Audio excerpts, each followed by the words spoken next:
magandang umaga po sa inyong lahat mga kaalaga.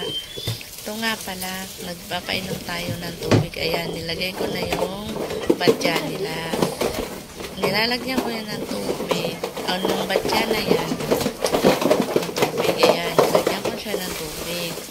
Kasi pag nilalagyan ko lang yung batya dyan, ang nangyayari, nadudumihan yung batya. Tapos yung tubig, iniinom nila yung madudumi. Kaya pagkainom nila dyan, tatanggalin ko na.